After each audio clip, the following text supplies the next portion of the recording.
Welcome to the Audacious Empires podcast. I'm your host, Leanne Woff, business integrator and founder of Audacious Empires. Each week, my crew and I will be exploring all things building and scaling an extraordinary business. This podcast is here to share how multi-six and seven-figure entrepreneurs can step out of daily business operations and slide into being CEO, expanding your reach and increasing your impact. Learn how to build your team the right way, create smart systems, and get the support you need to keep growing. It's time to get out of the doing and become the thought leader and world-class empire builder that you are. Hey, amazing human. Today, I want to talk about perfectionism because if you ask me, perfectionism in business is killing your impact. A lot of my clients I have found tend to have a little bit of a perfectionistic nature. We like things to be the way we like them, and that's not even consistent all the time. So we want the best outcome, and what we see as the best outcome frequently changes. So how do we navigate our inner perfectionism with the goals of our business? And how do we navigate perfectionism and managing perfectionism when we're working with a team of people? These are all conversations that I have on a regular basis with my clients, with students in my coaching program, with myself. Yes, self-professed perfectionist. I've had to learn a lot of things to deal with my own perfectionism, which makes it quite a nice way to be able to talk to my clients about it because I get it. So I wanted to open up the conversation today, and I wanted to have a little bit of a deeper conversation about what perfectionism is, the problem with perfectionism, and then give you some tips on how you can navigate dealing with perfectionism in your business. All right, so let's dive in. What is perfectionism? Perfectionism is actually a form of self-sabotage. We tend to believe that being perfect or having things perfect is a good thing. It's something we should strive for. We should always strive to be better. It's shiny. It's nice. It builds our brand. It gives us a high quality feel. There are all of these ways that we can position perfectionism in business to be positive and to be something that we think everyone should try and attain.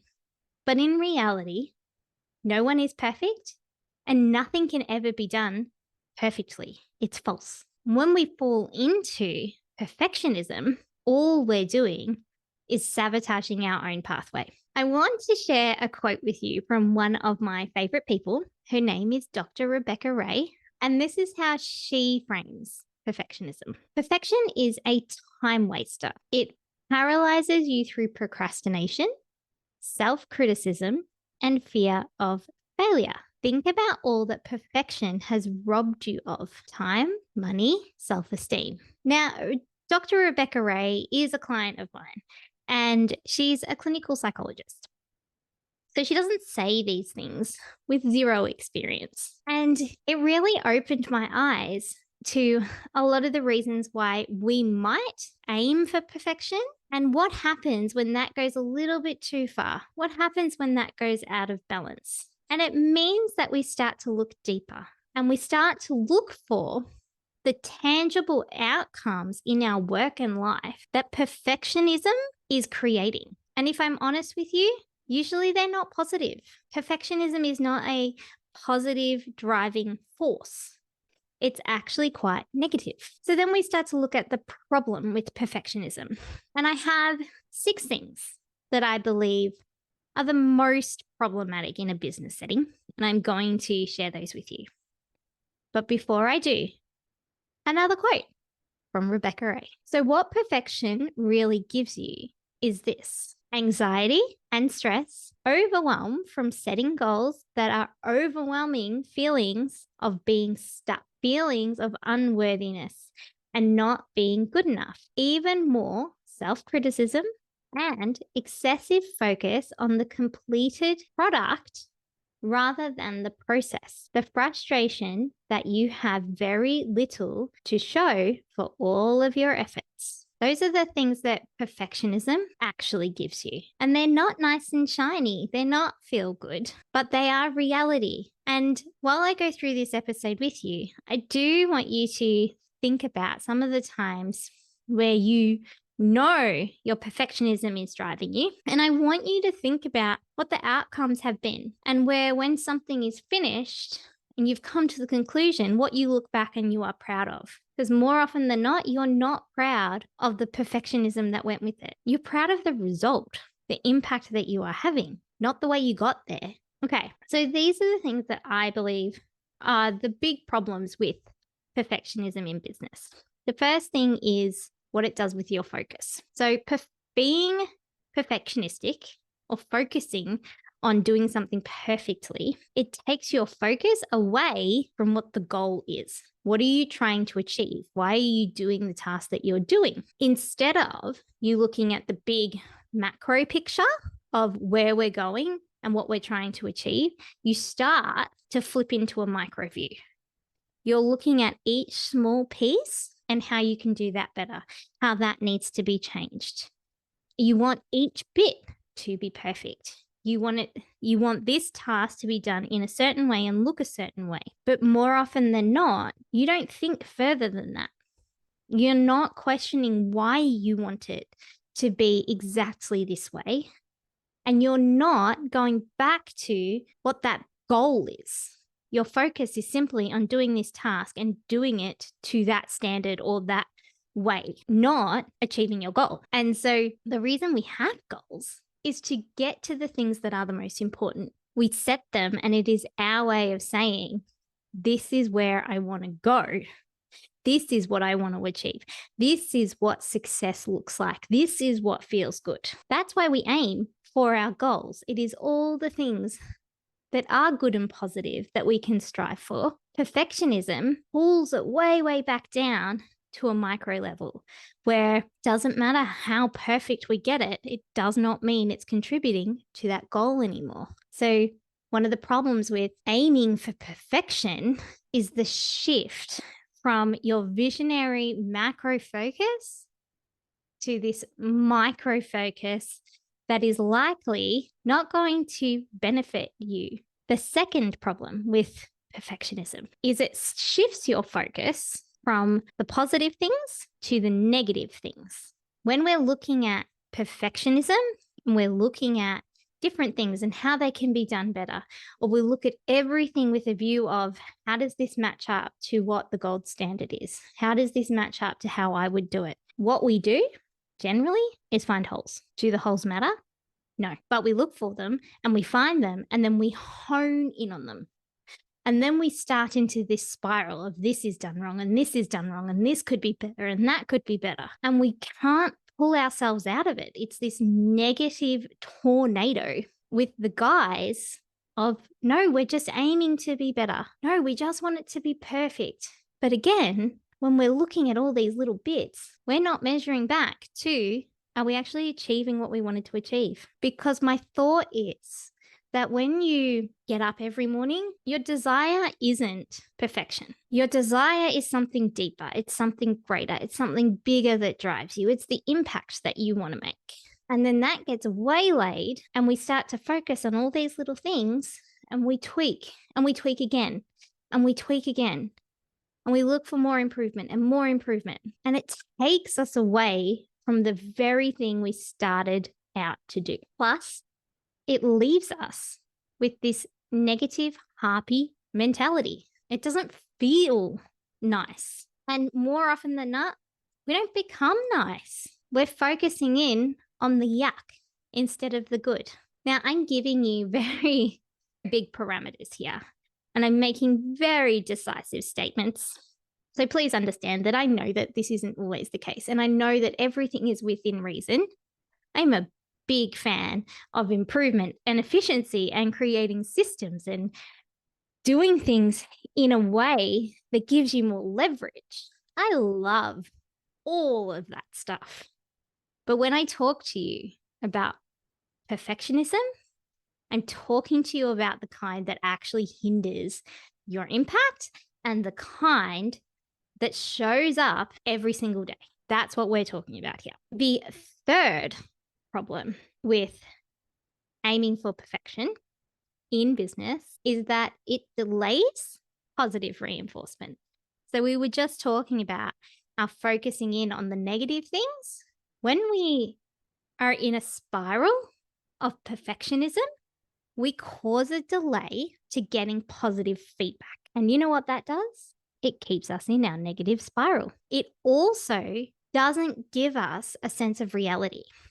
The second that we release something and we can get feedback from the community, feedback from the people who we're doing this for, that will change our perspective. That really shows us where we're measuring, if we're making the impact we wanted to make, if we're hitting that goal, what people really think, what people really care about. And when we look back at what perfectionism is, one of its core functions is to protect us. It's to protect us from negative feedback. It's to protect us from taking things that our mind thinks might be too scary. That might be dangerous. What if you get it wrong? What if someone laughs at you? What if you can't play in the big leagues? What if it's going to ruin your reputation forever? And so then our insides go, okay, I'm just going to try and do it better. I'm going to make sure that there are no holes so that then that can never happen. No one can compare to this.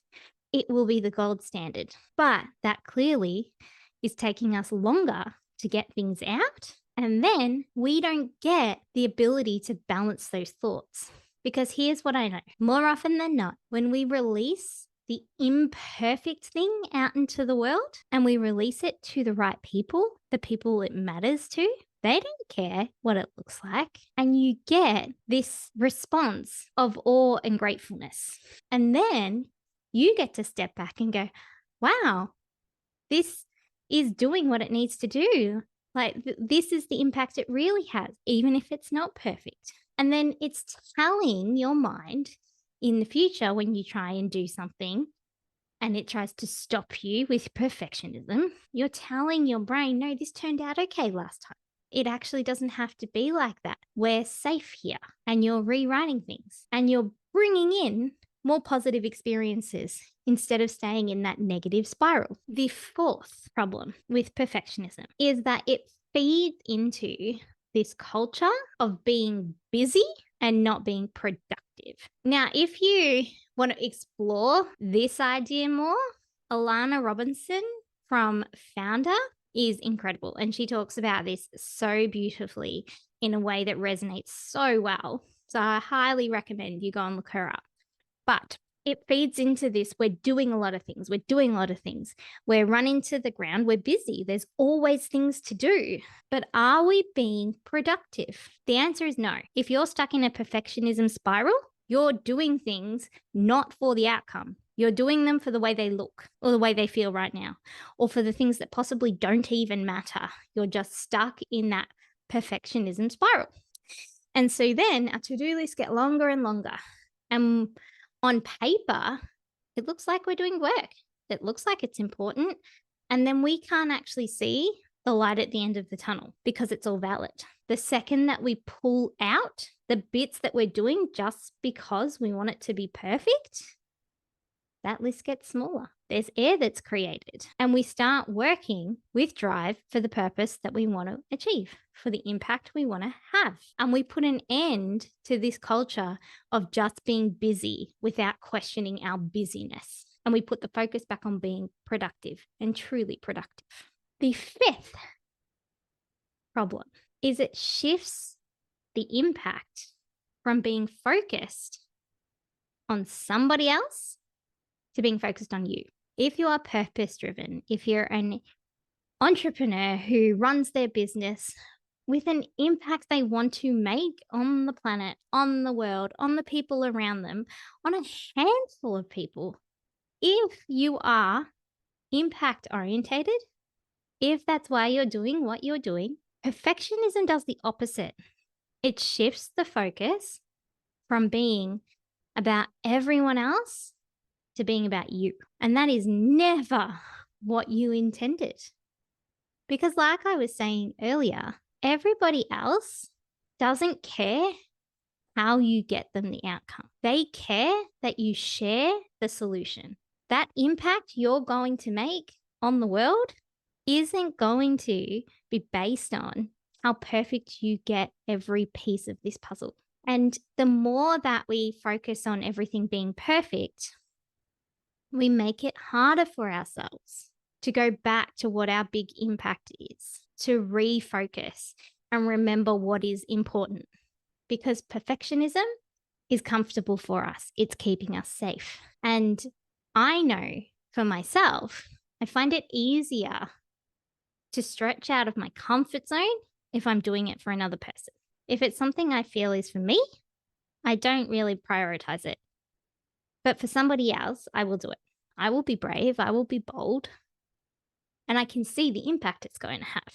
So I commit to it. So we need our focus to stay on the other people and not to flip back to ourselves, because then we get trapped without even realizing it. And the last problem that I want to highlight that perfectionism can have on your business, whether it's a big business or a small business, is that ultimately it handicaps your ability to scale. It handicaps and it minimizes the results that you can get. You can't systemize based on perfectionism. And systemizing is a big component of scalability. We want things to be based on systems and not on people, not on any one person. We want everything working together to be able to achieve our impact, and we want to create leverage. We cannot do that if perfectionism is one of our core drivers, because perfectionism is all about you and keeping you safe. It's not about getting consistent results, and it's not looking for what the data tells us works and works well. Another thing that I know when we're being perfectionistic is one day we might look at something and might get it to the standard where we think, yep, this is perfect and I love it. The next day, we could be in that exact situation, apples for apples, and we will decide that something completely different is the perfect solution, because that's people. You can't systemize things that vary to that level when all the data inputs are the same. And so perfectionism actually prevents us from making a big impact. It keeps us small and it keeps us burnt out and tired, which is a big reason why I'm even bothering to talk to you about it.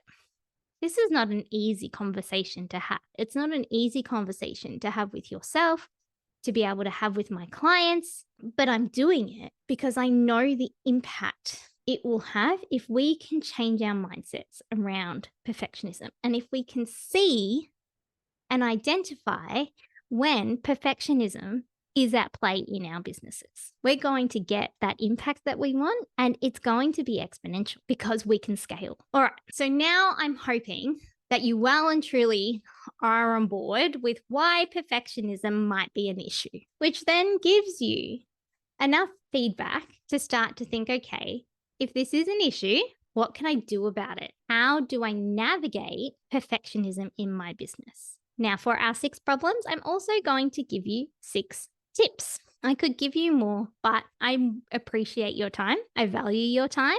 And just like the problems, I could have given you more of those, but let's just stick to the main ones. So the first way that you can navigate managing perfectionism in your business is to set out what you're trying to achieve from the very beginning. Before you do anything, recognize what you want the outcome to be. Make it clear. In Agile methodology, this is called a definition of done. If you're going to do a task, if you're going to do a project, you set a definition of done. When I tick this task off, this is what that means. This is what I will have in my hands. It will be done when these 4 things exist. By being clear up front, this is what I want it to look like.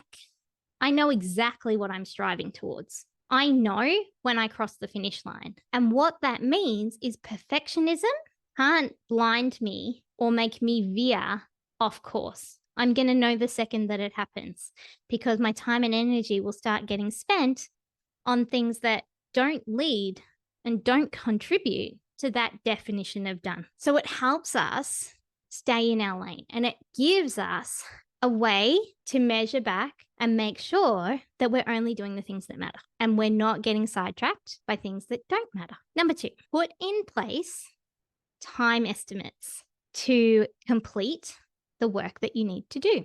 And then watch for patterns. When we plan our work and we plan it well, we generally will be able to create a baseline for how long different things are going to take us and how long things should take us. There is a pattern here. We also know if something is starting to take us a very long time, something's broken. If our estimate is far from what the actuality is, we've missed the mark somewhere. One of the reasons could be is we're waylaid. We've gone down a perfectionistic rabbit hole, which can be fun. It is our way of procrastinating, but it gives us a really clear indicator. What it will also do, giving yourself time estimates for different things, when you go back and measure, you'll be able to see these patterns. What am I talking about? I'm talking about each time you do a certain kind of task, do you see a pattern? That type of task tends to take you longer than you thought. Why might that be? And when we dig deeper into those discrepancies, that's when we start to find real issues and when we can unpack them and resolve them.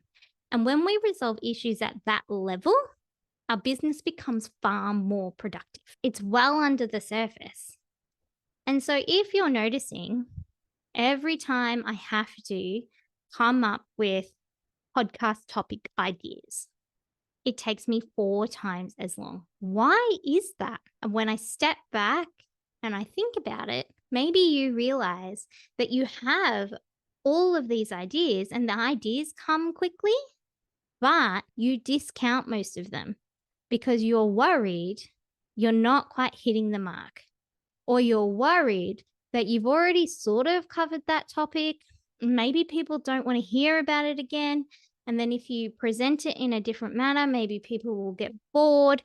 And then what are they going to think of you? Why would they keep listening to you? And the negative spiral begins. Sometimes you wouldn't even notice that unless you have the data to look at, unless you have the reason to go looking. And then the beautiful thing is, once you have that reason, you can't undo it. You've seen it now. So you have the choice to fix it, to know what matters and know what doesn't, to know who your audience is, to get to know them better, and to learn, will this really matter to me, or will they to them, or will they appreciate my perspective anyway? Maybe not everybody heard the podcast when you talked about that topic in a different way.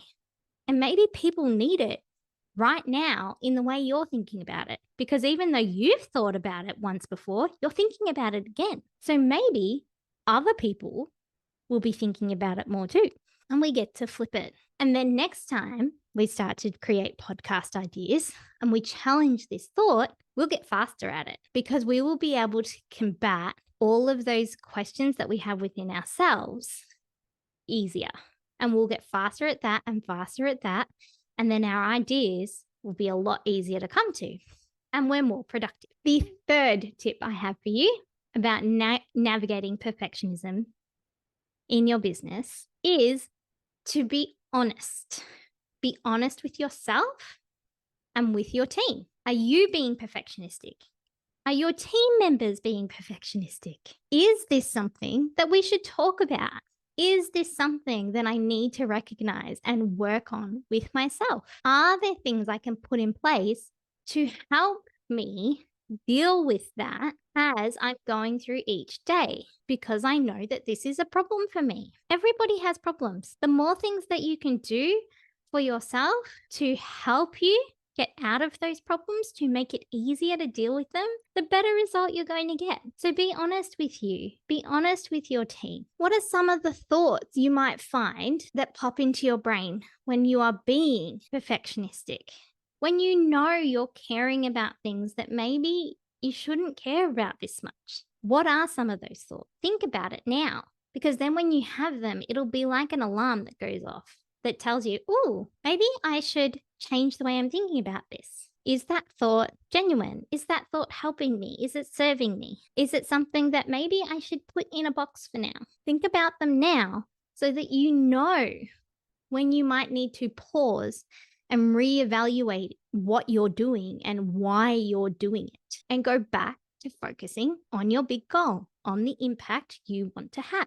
Know how you are, know how you operate, and work with you. Number 4 is to watch your mood. I don't know about you, but my business is run by a human. That's me. And all the businesses that I work with, all the clients that I work with, their businesses are run by people too. Ding, ding, ding. And their moods govern a lot. It doesn't matter how strong a person you are.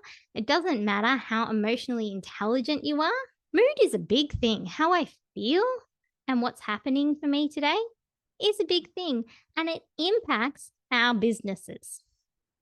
So this is something we want to keep tabs on. I want you to think about it. Do you notice that you tend to care more about minor details when things aren't going smoothly in a specific area of your business, or you have an issue in your business, or something goes wrong in your life? My guess is yes, because part of the role of perfectionism is to keep us safe, and we want to control things more. If I can control things more and make them look and feel the way I think they should, I will feel safer. And perfectionism has done its job. It's made me safe. So have a look at these things. And if you're noticing you're getting more upset, or you care more today about things that normally you wouldn't, or that the more logical part of you says, but does this really matter? Is this something we should really care about? Stop working on it. Don't look at it. Wait until tomorrow. See if you think the same thing then. Give yourself an out. Focus on something different. Know yourself well enough and be brave enough to take a step to the side, because just doing it for the sake of doing it, despite how you're feeling, is still not going to get you to your goal. It's just going to frustrate you. And nobody started a business to be frustrated. So watch your mood and watch for the patterns. Know how you are in the day and know the impact that has on being perfect or attempting to be perfect. Number 5, anchor back to the reason you do what you do. This is probably the biggest tip I have for you, and it's one that I use all the time. And that is the why question. Why am I doing this? And the beauty of this question is that it works on so many layers. When I'm looking at overhauling processes or creating entire systems within businesses, I come back to why a lot. Why do we do this? Why do we do it this way? Why are we stuck on using this tool? Why does this person always approach it that way? Why do we believe this? Why? And the reason is, why forces you to go deeper. And so when we are combating something that's hard for us, we need the balance of logic. We need to be able to ask why. We need to go back to that very core of, I get up every day because. And when we measure whatever we're experiencing right this minute to that, usually it doesn't compare. That big why will trump the micro detail every time. And so when you think about you, and when you're thinking about what people will think of you, this pattern, it just leads to more perfectionistic actions. Again, we're focusing in on our internal beings. But when we flip and we go back to why, the impact that we want to make, the reason that we're doing this, the people that we're actually here to help, the impact we want to make, we flip that back to external. We get out of ourselves, and it does the opposite. It creates patterns in us that don't aim for perfection. They aim for results. They aim for seeing that impact in reality. That's what we want. That's what's going to help you to work in a business and then see it and go, yeah, this actually works really well for me. I'm proud of this. Because again, when people come to you and they need help, they don't need it in a shiny boat. They don't need all the bells and whistles, even though it's nice to give it to them. If it's preventing us from helping them, they're not going to be happy that we waited till we had those bells and whistles. They're just going to be sad they couldn't have had it sooner. That's the mission here. They want the outcome. They want you in their corner. So when we're moving around in our days and we're trying to achieve different things, anchor back to why. If we find things are taking us too long, if we find that the standard is never good enough and no one can do anything as good as we would, or no one can get it right, and it's such a simple thing, go back to why. It will put everything in perspective. And the final thing that I want to say to you, the final tip I want to give you for really managing perfectionism on a day-to-day basis in your business is to always know and acknowledge what the trade is. When we take time and energy away from one thing in our business or our life and give it to another thing, there is always a cost. Whether that cost is being frustrated and we live with frustration because a certain team member can never do this particular thing the way I want them to, and they just should be able to do it. Or if then you can't manage your own headspace based on your frustration, or whether it's you're losing time because you're focusing on trying to make things better and make things perfect instead of focusing on getting results. What's the trade here? Or is it because you're putting a guise of good on perfection and it's making your impact misaligned? If you're spending your time procrastinating instead of just releasing whatever it is that you want to show the world, you're putting that guise of perfection, but it looked really pretty, but it took you 10 times as long to get it out. Know the trade and be conscious of that. Do I care if this graphic is 100% the way that I want it?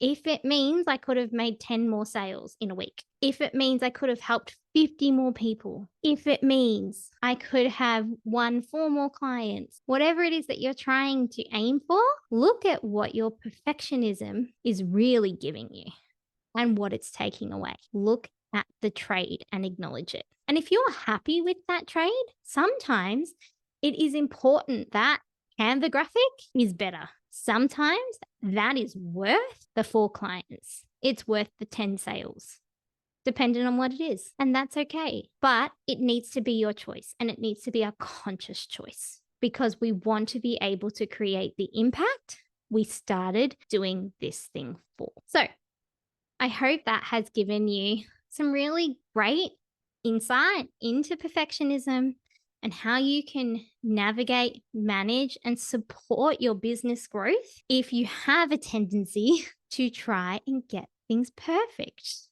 If you have members of your team who tend to be a little bit perfectionistic, hope this has given you the tools and the skills that you can walk away and try some new things. And if you do, tell me. Send me a DM and let me know. I'd love to talk to you. Bye, guys. See you next week. Loving the Audacious Empires podcast? Drop into our DMs at Audacious Empires and say hi. We'd love to get to know you better. If you're finding these episodes useful, don't forget to leave us a 5-star review. Thanks for tuning in. You are why we're here.